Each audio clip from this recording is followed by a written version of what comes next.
Alors, c'est intéressant ça.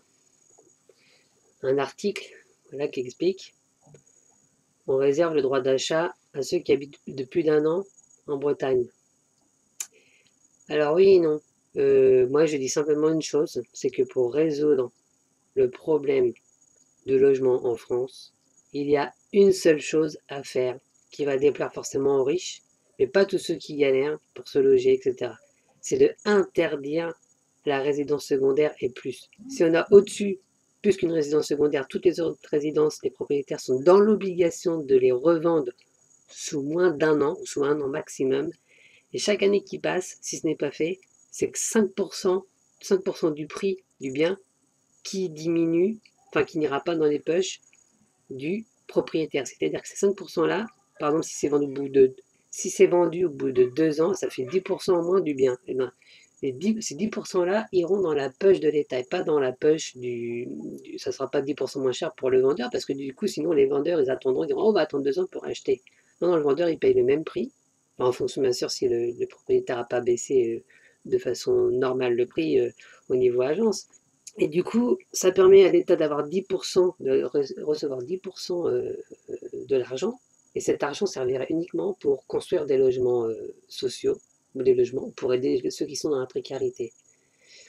En ce qui concerne les résidences secondaires, peut-être même effectivement, même si on a une troisième résidence, en fait, ça devrait être toléré dans la mesure où la résidence est occupée 9 mois de l'année, enfin même 10 mois de l'année. C'est-à-dire que si par exemple des riches achètent une maison secondaire, carrément une maison, un F3 ou un F4, et qui veut y faire habiter sa famille, une partie de sa famille qui galère, imaginons, qui sont en difficulté, et bien là, ok, il a le droit de la garder, sa maison secondaire. Il a le droit de la garder parce qu'il fait vivre une partie de sa famille qui est logée du coup, donc ça, c'est un coût en moins.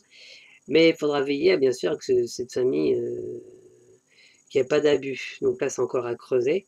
Mais niveau, en tout cas, ce qui est clair, c'est que résidence secondaire, à partir de 2022, il faut arrêter. Et ça va beaucoup mieux parce que là, ce qui se passe, c'est que les riches, ils en ont rien à foutre de ceux qui y pour se loger, ils pensent qu'à leur gueule. Le sujet, c'était comment résoudre la crise du logement. Bah, c'est bien sûr construire, mais aussi interdire les résidences secondaires, forcer à revendre. Chaque année qui passe, c'est 5% en moins. Les pourcents qui sont récupérés, ça va dans les poches de l'État pour ensuite pouvoir construire des logements sociaux, des choses comme ça.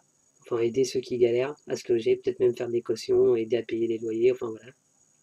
Il faut vraiment arrêter avec ces résidences secondaires. Pareil, interdire, bah, enfin, donc du coup, déjà, donc, la résidence secondaire interdire, mais même la résidence principale, de toute façon, c'est pas possible, la résidence principale, mais pour tous les touristes étrangers qui sont fortunés, ou les stars cinéma américaines, ou je ne sais qui arrivent en France, c'est pareil.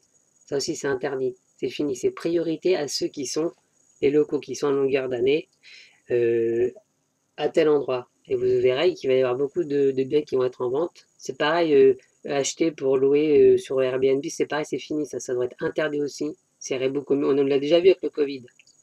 Le fait qu'il y a moins de tourisme, beaucoup d'appartements ont été remis en location. Du coup, ça a baissé le niveau. C'est revenu un peu moins cher les loyers. Donc, il faut aller dans ce sens en interdisant ces pratiques où juste une poignée de gens achètent appauvrissent les possibilités d'achat de biens immobiliers au détriment de ceux qui galèrent, qui n'ont pas beaucoup d'argent. Donc les riches, il faut qu'ils arrêtent d'être aussi égoïstes. Et comme ils ne vont pas le faire d'eux-mêmes, parce qu'ils pensent qu'à leur gueule, eh bien, il faut que les lois arrivent pour cela.